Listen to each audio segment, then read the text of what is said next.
Hello everyone, this is Azmat. Welcome to my YouTube channel.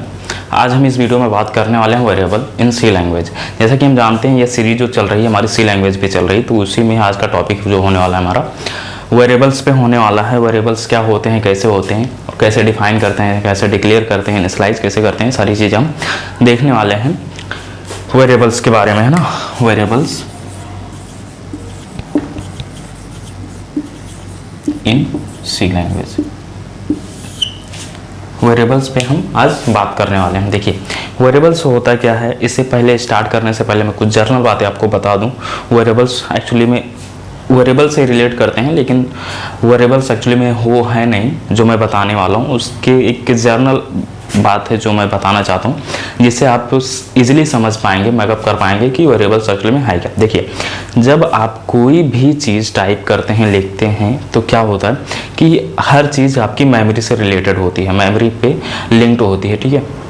Example लें अगर कि आपने क्या किया कि MS वर्ड पे आप कुछ टाइप कर रहे हैं, कुछ लिख रहे हैं, सपोज एक रिज्यूमे बना रहे हैं, तो उसमें जितने भी लेटर्स आप टाइप कर रहे हैं, इवन आपका जो MS वर्ड है वो भी ओपन हो रखा है मेमोरी पे, ठीक है, चल रहा है मेमोरी पे, और जो आप लेटर्स टाइप कर रहे हैं वो भी मेमोरी पे चल रहे हैं, ठीक है। तो जितने भी आपने जो लेटर्स टाइप किए हैं वो कहाँ स्टोर हुए हैं, मेमोरी पे। मेमोरी में किस जगह पे, कौन से मेमोरी में, ये होता है आपका एक अलग पार्ट, लेकिन यहाँ पे जो आपका सबसे इंपॉर्टेंट चीज़ होता है वो मेन मेमोरी होती है, ठीक है। मेन मेमोरी पे ही सारी चीज़ें चल रही होती हैं। जैसे आपने बहुत सारे टैब ऑन खोल रखे हैं, सेम टाइम पे टाइप, कई सारे टाइप आप चला रहे हैं ना, लाइक आप म्यूजिक प्लेयर खोल के रखे हैं, ब्राउज कुछ कर रहे हैं, लाइक नेट पे कुछ काम कर रहे हैं और बैकग्राउंड में म्यूजिक सुन रहे हैं आप, या फिर आपने क्या किया कि कुछ MS वर्ड पे आप कुछ टाइप कर रहे हैं, है ना। यानी कई सारे टाइप आपने खोल रखे। तो ये सारे टाइप किस पे खुले होते हैं, प्रेजेंटली किस पे खुले होते हैं, मेन मेमोरी पे। सेम हियर जब हम प्रोग्रामिंग लैंग्वेज पे बात करते हैं, तब जब हमें क्या करना होता है कि कोई डेटा हमें रिट्रीव करना है फ्रॉम द यूजर से कोई डेटा लेना है, उसे स्टोर करना है, तो स्टोर कहाँ होगा, सब कुछ आपका मेमोरी पे स्टोर होने वाला है, ठीक है। तो मेमोरी तो आपकी बहुत बड़ी ब्लॉक है ना। इस तरह से अगर मान लें कि मेमोरी का जो ब्लॉक है, ये आपका ब्लॉक रहा मेमोरी का, इसमें ये रहा आपकी मेमोरी। लेट्स अज्यूम, आप मान सकते हैं ऐसा कि ये मेमोरी रहा, और मेमोरी में आपको लगभग हजारों लाखों की संख्या में क्या छोटे छोटे ब्लॉक्स होते हैं, क्या होते हैं, ब्लॉक्स होते हैं, ठीक है। हॉरिजॉन्टल फॉर्म और वर्टिकल फॉर्म दोनों में होते हैं। इसी में हम किसी को कॉलम बोलते हैं, किसी को रो बोलते हैं। इसमें जो कॉलम रो के फॉर्म में ये एक्चुअली में होता है, ठीक है। इस तरह से कई सारे लगभग आपके करोड़ों की संख्या में आपके पास ब्लॉक्स होते हैं मेमोरी में। तो अब जब हम प्रोग्रामिंग की बात करते हैं, तो प्रोग्रामिंग में आपको यूजर से भी डेटा एंटर कराना है, आप खुद का भी डेटा रखना चाहेंगे इसी मेमोरी पे, ताकि हम फर्दर उस पर काम कर सकें, ठीक है। तो सपोज वहाँ पे क्या हुआ कि आपने क्या किया कि कोई डेटा एंटर कराया, इनपुट कराया, और वो जाके कहाँ पे स्टोर हो गया, वो डेटा जाके इसी में से किसी एक ब्लॉक में जाके स्टोर होगा। ये पक्का है, आप हमेशा याद रखें, किसी एक ब्लॉक में जाके स्टोर होगा, ठीक है। अब उस ब्लॉक को हमें एक्सेस करने के लिए हमारे पास क्या होना चाहिए, उसका कुछ हैंडल होना चाहिए, कुछ हमारे पास उसके बारे में इंफॉर्मेशन होना चाहिए उस ब्लॉक के बारे में, ताकि हम अपने डेटा पे फर्दर काम कर सकें, हम उसे डिलीट कर सकें, एक्सेस कर सकें, उसे मॉडिफाई कर सकें। ये सारी चीज़ें होती हैं। बाय डिफ़ॉल्ट आपका क्या होता है कि जब आप उसका हैंडल आपके पास नहीं होता, तो आपके सामने क्या होता है कि ऑपरेटिंग सिस्टम जो आपका है वो इन्हीं किसी एक ब्लॉक्स में आपके डेटा को स्टोर करा देगा। लेट्स सपोज कि आपने ऐसा कुछ प्रोग्राम लिख रखा सी प्रोग्रामिंग में कि आप कोई डेटा स्टोर करा रहे हैं, इनपुट करा रहे हैं यूजर से, और यूजर आया और उसने क्या किया, इनपुट किया 4, 4 या 40, 50 ना 500 उसने इंटर किया। तो आपको पता है इसका हमें डेटा टाइप पता होना चाहिए, इंटीजर टाइप का है, ठीक है। उस टॉपिक पे हम आने वाले हैं, क्या है इंटीजर टाइप का और कैरेक्टर टाइप का वेरिएबल कैसे होता है, ये सारी चीज़ें हम देखेंगे। लेट्स सपोज उसने क्या किया, 500 है ना, 500 डेटा उसने 500 डिजिट उसने इंटर किया, 500, और ऑपरेटिंग सिस्टम ने क्या किया, जहाँ भी उसे इन ब्लॉक्स में से खाली ब्लॉक्स मिलेगा वहाँ पे जाके वो इंटर करा देगा, स्टोर करा देगा। लेट्स सपोज कि उसने क्या किया कि आपके डेटा को यहाँ पे स्टोर कराते, इस वाले ब्लॉक में उसने इंटर करा दिया। अब मेमोरी तो बहुत बड़ी है, ब्लॉक्स उसमें लाखों करोड़ों में है, तब आपको कैसे पता चलेगा, आप कैसे उस 500 डेटा को जो जिसमें जो यूज़र ने इंटर कराया उसे आप कैसे एक्सेस करेंगे। भाई उस पर हमें फर्दर काम करना, अपने प्रोग्रामिंग में उसके साथ कैलकुलेशन करना है, उसे डिलीट भी करना है, हमारे जब यूज़ ख़त्म हो जाएगा हम उसे पे और इन्हांसमेंट करना चाहते हैं तो उसे कैसे एक्सेस करेंगे, क्योंकि आपके पास ना कोई हैंडल नहीं है अभी तक। क्या हुआ था कि जब वेरिएबल पिक्चर में नहीं आया, जब सी लैंग्वेज में नहीं आया, तो उसमें क्या प्रॉब्लम होती थी कि जब जो उसके वेरिएबल आने के पहले की बात बता रहा हूँ, वेरिएबल्स नहीं था जब प्रोग्रामिंग लैंग्वेज में, तब क्या हुआ कि जब हम कोई प्रोग्राम लिखते थे, हम नहीं उस टाइम पे थे, साइंटिस्ट लोग थे, और भी पहले के टाइम की बात कर रहा हूँ ना, उस टाइम पे जब प्रोग्राम लिखे जाते थे जो उसमें कोई भी डेटा इन्फॉर्मेशन या कोई भी स्टोर कराया जाता था मेमोरी में, तो उनके पास हैंडल नहीं था उसे एक्सेस करने के लिए। उनके पास कोई तरकीब नहीं थी कि हम उसे एक्सेस कैसे करें, उसके बारे में पता कैसे करें एक्चुअली में ये है का, और उसका ऐसे मान सकते हैं उसका कोई हैंडल नहीं था उनके पास, ठीक है। तो वो बार बार वो डेटा इंटर कराते थे और वो डेटा किसी इन्हीं में से किसी एक ब्लॉक में जाके स्टोर हो जाता था। स्टोर होने के बाद में अब वो डेटा किसी एक ब्लॉक में स्टोर हो गया और हमें उस ब्लॉक के बारे में कोई इन्फॉर्मेशन नहीं है, कोई डेटा कुछ भी हम उसके बारे में नहीं जानते। तो ऐसे बार बार हम इंटर कराते जाते थे, हम बार बार ऐसे डेटा इंटर कराते जाते थे और वो किसी एक ब्लॉक्स में जाके इंसर्ट हो जाता था ना, प्लेस हो जाता था। तो क्या फेस हुआ उस टाइम पे, प्रॉब्लम क्या फेस हुई कि जब हम डेटा इनपुट करा रहे हैं, हम उस डेटा के बारे में हम उस डेटा के बारे में कुछ नहीं जानते, हम उसे डिलीट करना भी चाहेंगे, है ना। तब जब हमारा प्रोग्राम एंड हुआ, हम अब चाहेंगे कि अपने जितने भी वेरिएबल्स मैंने बनाए हैं, जितने भी जो स्पेस हमने अपने मेमोरी में एलोकेट की है, अब उनसे फ्री करना चाहेंगे कि भाई अब अपने इनिशियल पॉइंट पे आ जाओ ताकि हम और भी काम कर सकें। तो प्रॉब्लम क्या हुई कि जब हम इंटर करा रहे थे डेटा, तो हमें ब्लॉक्स के बारे में कोई इन्फॉर्मेशन नहीं थी।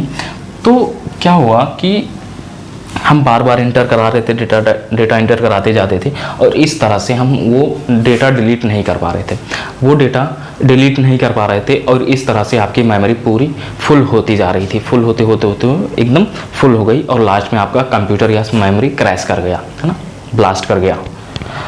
सडनली आपका कंप्यूटर शट डाउन हो गया, बैठ गया, है ना। तो आप उस टाइम पे उन्होंने समझ नहीं पाया कि एक्चुअली में हो क्या रहा है, जिससे एक कॉन्सेप्ट है इसी से रिलेटेड जो हम पढ़ेंगे आगे, जिसे बोलते हैं मेमोरी लीक, है ना। हर बार मेमोरी उन्होंने लीक करनी, मतलब हर बार मेमोरी लीक होती रही, लेकिन उसके बारे में उन्हें पता नहीं चला कि हम क्या करें, इसके साथ हो क्या रहा है इसके साथ। तो तब ये चीज़ आया कि अब हम क्या करेंगे, उस मेमोरी स्पेस का हम कुछ नाम देना शुरू कर देंगे।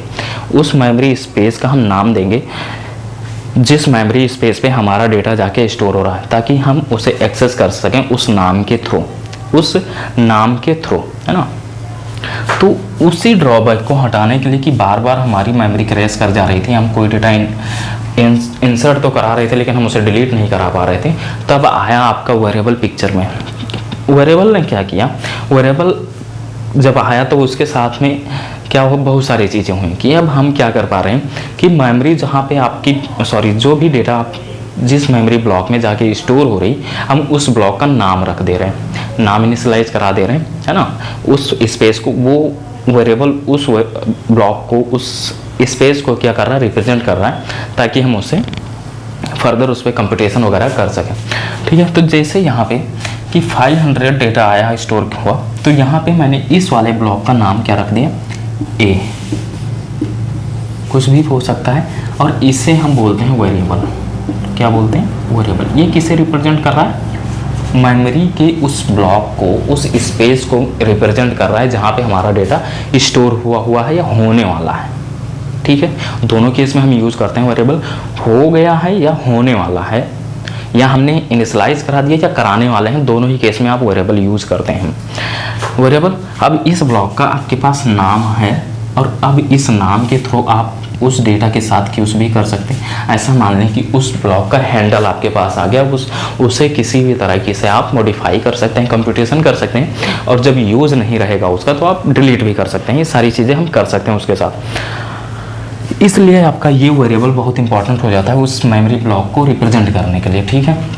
देखिए ऐसा मान सकते हैं कि जैसे आप क्या करें कि एक रियल लाइफ एग्जांपल है कि आप पतंग उड़ा रहे हैं ना, काइट पतंग उड़ा रहे हैं, और हमेशा आप नोटिस किए होंगे कि उस पतंग का ना डोर हम लोग हमेशा पकड़ के रखते हैं ताकि वो टूट के गायब ना हो जाए, आसमान में चला जाए, कहीं भी चला जा सकता है ना। इसलिए हम क्या करते हैं, उसका हैंडल अपने हाथ में रखते हैं ताकि हम उसे अपने तरीके से मूव कर सकें, जिधर चाहे हम उसे शट डाउन भी कर सकते हैं, मतलब उड़ाने की प्रक्रिया को हम बंद भी कर सकते हैं, रोक भी सकते हैं, और हम लेफ़्ट राइट जहाँ भी चाहें, और भी आप लंबा डोर देंगे तो और भी जाएगा। इस तरह से आप उसमें यानी पूरा कंट्रोल होता है उस पतंग के ऊपर जब तक आपके हाथ में वो डोर होती है।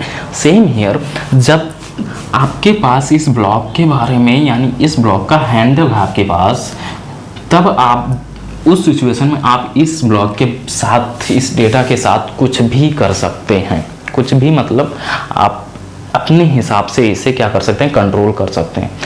तो अब हम देखते हैं, आई होप आपको ये थोड़ा सा इन्फॉर्मेशन इसके बारे में समझ में आया होगा कि क्या हम वेरिएबल यूज़ करने लगे अपने प्रोग्रामिंग लैंग्वेज में ना, क्योंकि हमें उस ब्लॉक का इन्फॉर्मेशन, उस ब्लॉक जो मेमोरी ब्लॉक है, देखिए मेमोरी तो आपकी बहुत बड़ी है, ठीक है, 4 GB की मेमोरी है सपोज जो मेनली रैम होता है जहाँ पे सारी चीज़ें स्टोर होती हैं, मतलब कुछ टाइम के लिए ना। मेमोरी भी आपको, अगर आप ये चाहेंगे कि हम मेमोरी को परमानेंटली स्टोर करें तो उसे हार्ड ड्राइव में स्टोर करना पड़ता है, और कुछ टाइम के लिए अगर स्टोर करना चाहते हैं, है ना, रनिंग प्रोसेस में, उस टाइम पे वो मेन मेमोरी यानी रैम में स्टोर होता है। रैम सपोज आपका 4 GB का रैम आपके सिस्टम में लगा हुआ है, जो भी लैपटॉप या डेस्कटॉप से PC यूज़ कर रहे हैं, 4 GB का रैम लगा हुआ है। उस 4 GB, आप सुनने में तो ऐसा लगेगा कि 4 ही GB तो हैं यार, है ना, लेकिन 4 GB में लगभग आपके करोड़ों से प्लस ब्लॉक्स होते हैं, छोटे छोटे ब्लॉक्स होते हैं, उसमें छोटे छोटे ब्लॉक्स होते हैं, है ना। अब उस करोड़ों से ऊपर ब्लॉक्स है, तो हम क्या करेंगे, हमारा जो डेटा है, आने वाला जो डेटा हम जो स्टोर कराने जा रहे हैं, वो भी तो नहीं हज़ारों करोड़ों के ब्लॉक्स में कहीं एक ब्लॉक में जाके स्टोर होगा। तो उस ब्लॉक का इन्फॉर्मेशन जब आपके पास होगा, तो आप उस ब्लॉक के साथ, आप उस मेमोरी स्पेस के साथ कुछ भी कर सकते हैं उस इन्फॉर्मेशन के साथ, ठीक है। तो ये रहा आपका छोटा सा। अब इसका अगर आप डिक्लेरेशन पार्ट देखें, हम लोग कैसे डिक्लेयर करेंगे हम प्रोग्रामिंग लैंग्वेज में कि हम ये चीज़ हमारे पास बन के आ जाए। तो मैं इसे इरेज करता हूँ, कुछ इंपॉर्टेंट लगे तो हम नोट कर लें, ठीक है।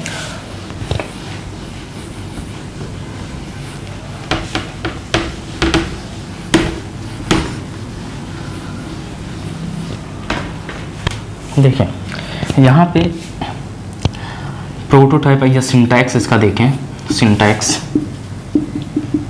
या डिक्लेरेशन पार्ट इसे बोलते हैं, डिक्लेरेशन पार्ट, है ना। डिक्लेरेशन देखें इसका, तो क्या होगा, डेटा टाइप आपका होना चाहिए, देन वेरिएबल नेम होना चाहिए।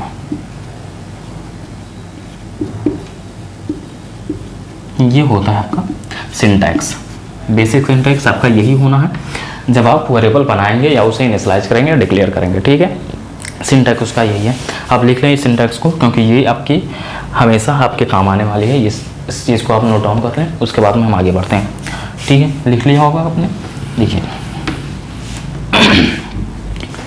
मैं बनाता हूँ इंट टाइप का, जैसे int A character B double C, ठीक है, या डी मान लेते हैं। देखिए इसमें 2 चीज़ें हैं, आप हमेशा याद रखें, हमेशा ध्यान दें कि जब सिंटैक्स आपने लिखा तो उसमें मैंने बोला data type plus variable name, data type plus variable name, ठीक है। 2 चीज़ें हैं आपके पास। ये जो है आपका, ये क्या है, डेटा टाइप है। हम डेटा टाइप के वाले पार्ट पे आने वाले हैं। इस टॉपिक के बाद हमारा जो टॉपिक होने वाला है, जो हमारा नेक्स्ट चैप्टर हो डेटा टाइप पे ही है। तो अभी ज़्यादा ध्यान में दीजिए डेटा टाइप पे कि आप कंफ्यूज हो जाए। बस ये मान लीजिए कि इंटीजर, कैरेक्टर, डबल, ये 3 टाइप के डेटा टाइप हैं। होते तो बहुत सारे हैं, लेकिन अभी के लिए आप अज्यूम कर लीजिए कि 3 ही टाइप के डेटा टाइप हैं, इंटीजर टाइप, कैरेक्टर टाइप और डबल टाइप। ये तीनों किस तरह के डेटा हैं, इसमें किस तरह के डेटा स्टोर कराते हैं, इसका साइज वगैरह क्या है, हम जब डेटा टाइप पे पहुंचेंगे तो हम उसमें अच्छे से देखेंगे, ठीक। ये हुए आपके डेटा टाइप, ठीक है। और ये इसमें जो ए बी एंड डी है, ये आपके क्या हुए, वेरिएबल्स, इस तरह से। इसमें ये हुआ आपका वेरिएबल्स। अब इसे डिक्लेयर करने के लिए आपको कुछ रूल्स याद रखने होते हैं। रूल्स मतलब कि आप हमेशा याद रखेंगे, वो चीज़ आप हमेशा फॉलो करेंगे इसका, कि जब हम कोई वेरिएबल डिफाइन करने जाते हैं तो उसमें 3-4 रूल आते हैं आपके, जो हमेशा आपको याद रखना है, ताकि अगर वहाँ पे मिस्टेक हुआ तो वेरिएबल्स आपका एरर हो जाएगा। आपका कंपाइलर गुजरेगा नहीं, आप कंपाइलर से एरर मिलेगा, ठीक है। तो यहाँ पे वो रूल्स क्या है मैं बता दूँ। यहाँ पे देखिए,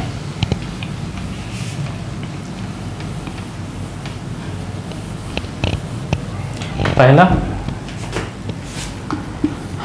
इंट मैंने डिक्लेयर किया इंट ए। देखिए जब आप वेरिएबल डिक्लेयर करने जाते हैं, बनाने जाते हैं, तो वो 2 चीज़ों से ही स्टार्ट हो सकता है, या फिर उसके साथ कोई अल्फ़ाबेट हो, जैसा कि यहाँ पे आप देख रहे हैं ये अल्फ़ाबेट है। हमेशा जो स्टार्ट होगा वो अल्फ़ाबेट से होगा, अल्फ़ाबेट। और दूसरा इसमें है आपका ये, इसे बोलते हैं अंडरस्कोर। इसके अलावा किसी भी चीज़ को आपने यूज़ किया स्टार्टिंग में वेरिएबल को बनाने में, तो वहाँ पे एरर आ जाएगा। लेट्स सपोज कैसे कि यहाँ पे इंट 1 2 3 हम नहीं बना सकते, ये अलाउ नहीं होगा। इंट हमने क्या किया, ये वाला सिंबल तो आपने देखा ही होगा, जिसे हम क्या बोलते हैं, ये वाला सिंबल ABC, ये अलाउ नहीं होगा। इस तरह से आप यहाँ पे हमेशा याद रखेंगे, जब आप कोई वेरिएबल बनाने जाएंगे तो हमेशा स्टार्ट किससे होगा, वो शुरू किससे होगा, या फिर किसी अल्फ़ाबेट से। अब अल्फ़ाबेट में आप या फिर लोअर केस या अपर केस कुछ भी ले सकते हैं, इस पे कंडीशन नहीं है, लेकिन स्टार्ट होगा अल्फ़ाबेट से, या फिर दूसरा क्या है, या फिर आप स्टार्ट कर सकते हैं अंडरस्कोर से। बस 2 ही चीज़ों से आपका स्टार्ट होगा, ठीक है, ये हमेशा याद रखेंगे।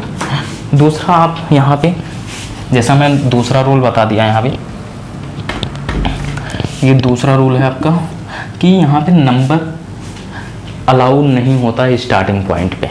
स्टार्टिंग में जब आप वेरिएबल बनाना चाहते हैं, बनाने वाले हैं, तो आप उसे नंबर से स्टार्ट नहीं कर सकते, वो should be start from alphabet या फिर अंडरस्कोर, है ना। अल्फ़ाबेट से स्टार्ट होगा या फिर अंडरस्कोर से होगा, वो नंबर से स्टार्ट नहीं हो सकता, ये नॉट अलाउ, ठीक है। थर्ड वन, अब इसका अल्टरनेटिव क्या है कि जब नंबर से स्टार्ट नहीं हो रहा, हमें अपने वेरिएबल में नंबर यूज़ करना है, तो हम कैसे करेंगे, सिंपल। अब यहाँ पे कीजिए, इसी का अल्टरनेटिव क्या है, इंट। अब इसके पहले आप या फिर अंडरस्कोर लगा दो या कोई अल्फ़ाबेट लगा दो ना, ये अलाउ होगा। दूसरा क्या है, इसी का अल्टरनेटिव है A1 2 3, ये अलाउ होगा।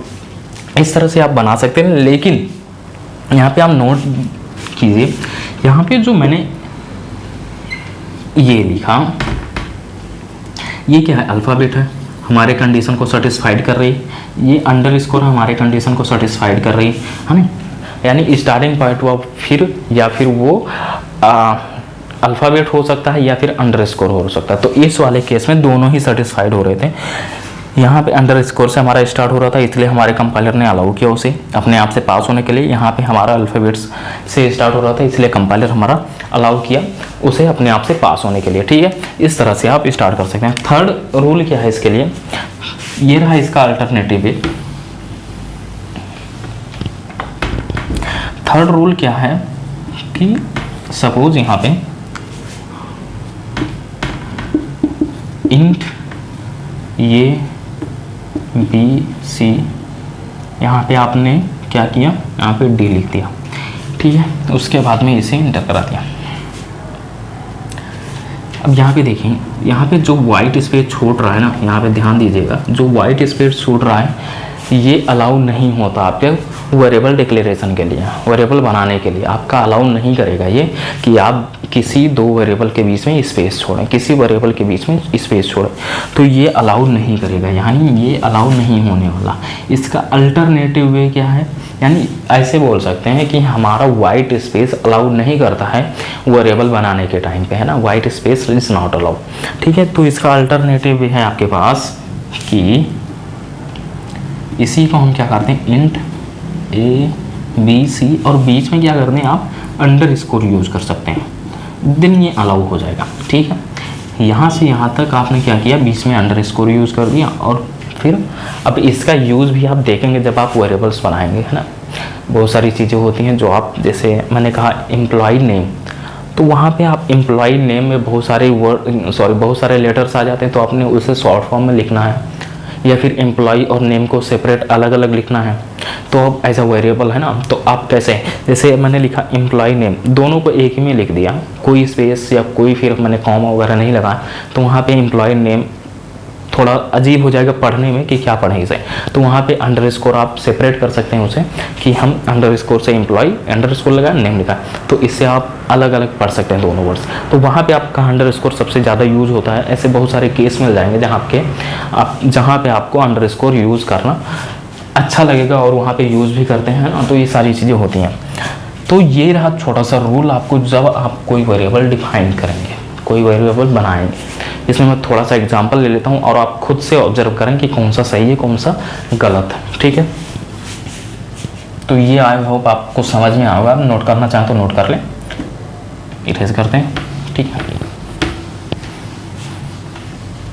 देखिए यहाँ पे मैं थोड़ा सा लिख देता हूँ, int ABC character 1 2 3 underscore double underscore 1 2 3 int ABC double, यहाँ पे लिख देता हूँ डबल में लिख दिया मैंने D1 2 3। ठीक है, अभी इसमें आपको बताना है कौन सा करेक्ट है कौन सा इनकरेक्ट है। ठीक है, सिंपल। यहाँ पे पहला बताइए आप कैसे हैं क्या। देखिए हमारे वेरिएबल कोड डिक्लेरेशन के टाइम पे दो कंडीशन सेटिस्फाइड होनी चाहिए, या तो फिर वो स्टार्ट हो अल्फ़ाबेट से या फिर वो स्टार्ट हो अंडरस्कोर से। यहाँ पे दोनों कंडीशन सेटिस्फाइड हो रहा है। देखिए पहले वाले केस में ये स्टार्ट हो रहा है अंडरस्कोर से, तो सिंपल हमें कुछ नहीं देखना, उसके बाद में ये अलाउ है। दूसरा, जब हम वेरिएबल बना रहे थे तो यहाँ पे हमारा जो हमेशा आप याद रखें दो ही कंडीशन को देखना है, या स्टार्ट होना चाहिए अल्फ़ाबेट से या फिर अंडरस्कोर से। इस वाले केस में कोई भी दोनों में से कोई भी एक फॉलो नहीं हो रहा है, तो ये इनकरेक्ट है। यहाँ पे देखिए 3 नंबर वाले केस में आप यहाँ पे देखिए डबल अंडरस्कोर 1 2 3, यहाँ पे देखिए फिर से हमारी सेकंड वाली जो कंडीशन थी वो सेटिस्फाइड हो गई, यानी ये स्टार्ट हो रहा है अंडरस्कोर से, तो ये हमारा आंसर सही है।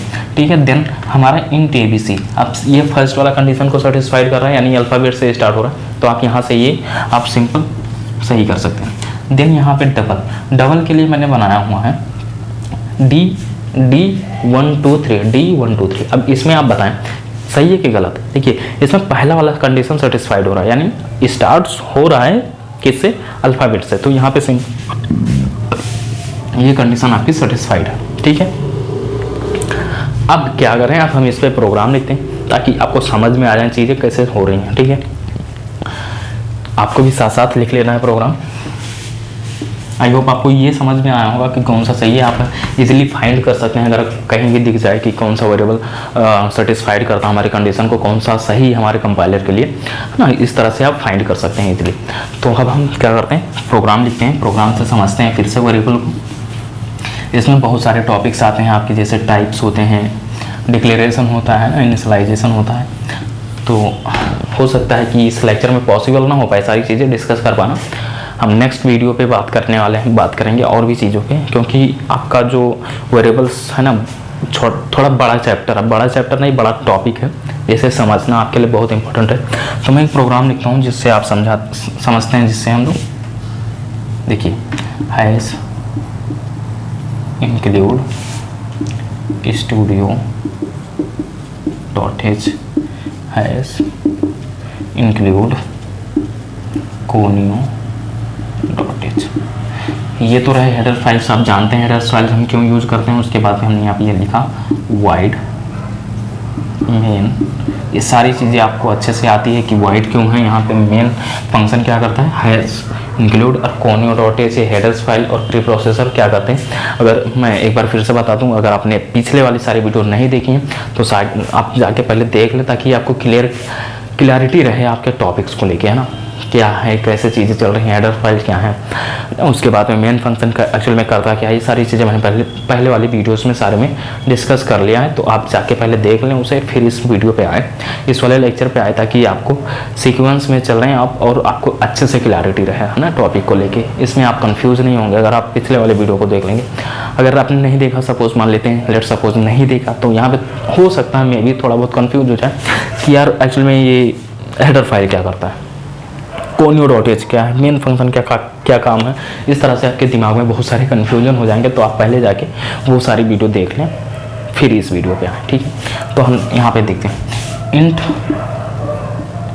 a इज इक्वल टू 10, यहाँ पे बना दिया। Int b is equal to 20, int c equal to a plus b and print of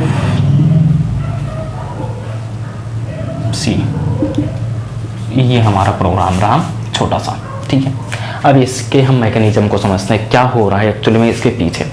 देखिए यहाँ तक तो चीज़ें आपको समझ में आती हैं, यहाँ तक तो चीज़ें आपकी समझ में आती हैं, ये चीज़ें हम पहले पढ़ चुके हैं। अब हमारा जो टॉपिक है आज का, जो हमारे वेरिएबल्स पे होने वाला है, वेरिएबल्स में होता क्या, देखिए यहाँ पे इंट ए नाम का एक वेरिएबल बनाया। तो ए नाम से मेमोरी में कोई एक ब्लॉक आपके लिए रिजर्व हो जाएगी, जिसका लेबल किस नाम से लग जाएगा, ए नाम से, ठीक है। और उस वाले ब्लॉक में, उस वाले स्पेस में मैंने क्या स्टोर करा दिया, 10, ठीक है। सेम बी नाम से एक ब्लॉक आपके लिए रिजर्व हो जाएगी, बुक हो जाएगा, उसमें हमने क्या लगा दिया, 20। उसका मतलब उसमें उस स्पेस में मैंने क्या किया, 20 स्टोर करा दिया, ठीक है। ये उसी ब्लॉक्स की बात हो रही है। जैसे यहाँ पे ब्लॉक्स मैं बना दूँ एक बार फिर से, ये मेमोरी ब्लॉक है, इसी में से कोई एक ब्लॉक रिजर्व हो जाएगा ए नाम का, और कोई एक ब्लॉक हो जाएगा रिजर्व आपके बी नाम का, ठीक है, इस तरह से। तो उसी का मैंने छोटा सा कट वाला पार्ट लिया है, ताकि आपको पूरा मेमोरी ब्लॉक समझाने में, मैंने पहले समझा दिया क्या होता है, और यहाँ पे लिखना आपको कन्फ्यूजन हो जाएगी। तो मैंने वहाँ से एक ब्लॉक लिया, यहाँ पे ए नाम का एक ब्लॉक होगा, मतलब एक ब्लॉक आपके लिए रिजर्व हो जाएगा, और उस ब्लॉक का नाम क्या रख देंगे हम लोग, ए, ठीक है। उस मेमोरी ब्लॉक को, उस मेमोरी स्पेस को वो ए रिप्रेजेंट करेगा। सेम हियर बी नाम का एक वेरिएबल बनाया मैंने, और उस बी नाम का भी क्या होगा, एक मेमोरी में स्पेस अलोकेट होगा, एक ब्लॉक अलोकेट होगी, और उस ब्लॉक का नाम क्या हो गया, बी, यानी बी किसे रिप्रेजेंट कर रहा है, उस ब्लॉक को और उस मेमोरी स्पेस को, ठीक है, इस तरह से। यहाँ पे सी नाम का एक मैंने वेरिएबल बनाया है, यहाँ पे देखिए, यहाँ पे मैं इस तरह से लिख दूँगा, नहीं समझ में आ रहा हो तो थोड़ा सा एक्सटेंड कर देते हैं, हो सकता है आप कंफ्यूज हो रहे हैं। इंट सी, और एक मिनट,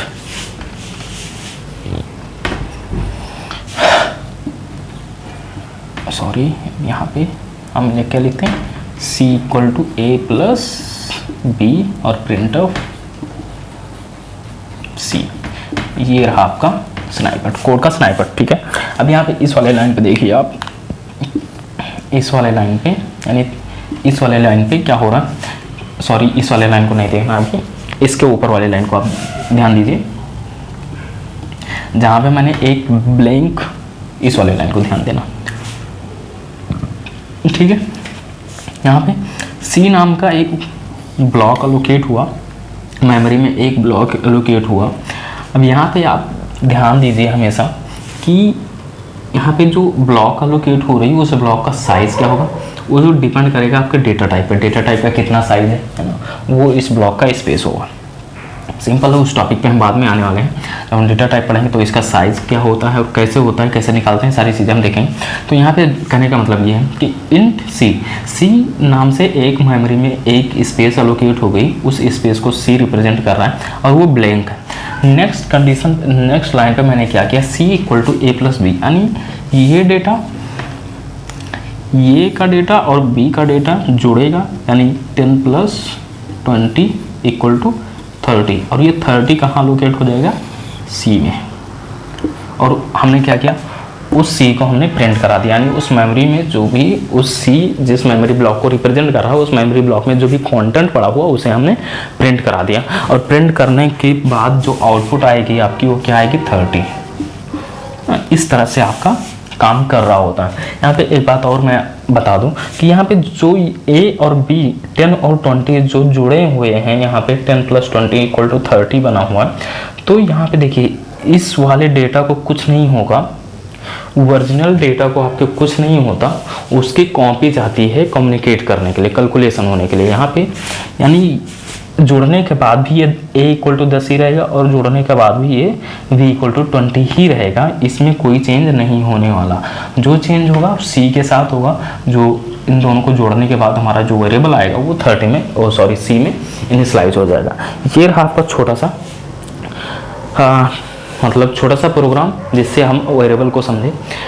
बस इसके आगे हम लोग पढ़ने वाले हैं टाइप्स ऑफ वेरिएबल, और भी सारी चीज़ें होती हैं, जितने भी टॉपिक्स हैं इसमें हम सब टॉपिक्स इसके हैं ना, जैसे टाइप्स हो गया, डिक्लेरेशन पार्ट हो गया, है ना, इसमें आपके बहुत सारी चीज़ें आती हैं, जैसे ग्लोबल वेरिएबल्स क्या होते हैं, स्टैटिक क्या होते हैं, ऑटोमेटिक वेरिएबल क्या होते हैं, सारी चीज़ों पे हम अच्छे से पढ़ने वाले हैं।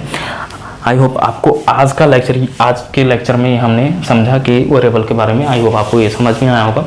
बस आज के लिए इतना ही, क्योंकि ज़्यादा मैं पढ़ा दूंगा तो आप कंफ्यूज हो जाएंगे। हम थोड़ा थोड़ा पढ़ेंगे और अच्छे से पढ़ेंगे ना। तो ये चीज़ें आपको समझ में आई होंगी। अगर समझ में आई हैं, अच्छी लगी हो, और हो सकता है आप कंफ्यूज हो गए हो थोड़ा बहुत में भी, तो आप कमेंट बॉक्स में पूछ सकते हैं। और पूछने से पहले आप एक बार रिवाइंड करके देख लें, तो हो सकता है पूछने की ज़रूरत ही नहीं पड़े, आप वहीं पे क्लियर हो जाए।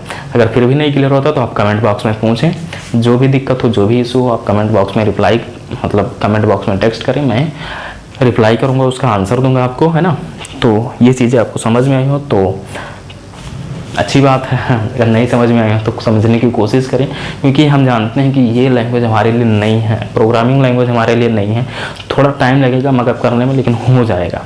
आप अपना 100% दे के पढ़िए, डेफिनेटली होगा, ज़रूर होगा। और आपको क्या करना है, प्रैक्टिकल साथ साथ करते रहना। मैंने एक प्रोग्राम यहाँ पे लिखा है, आपको ऐसे ही 2-4 प्रोग्राम और लिखने हैं। जैसे यहाँ पे मैंने 2 वेरिएबल्स को जोड़ रहा था, आपको माइनस करना है, गुणा करना है, मल्टीप्लाई करना है ना, डिवाइड करना है, सारी चीज़ें।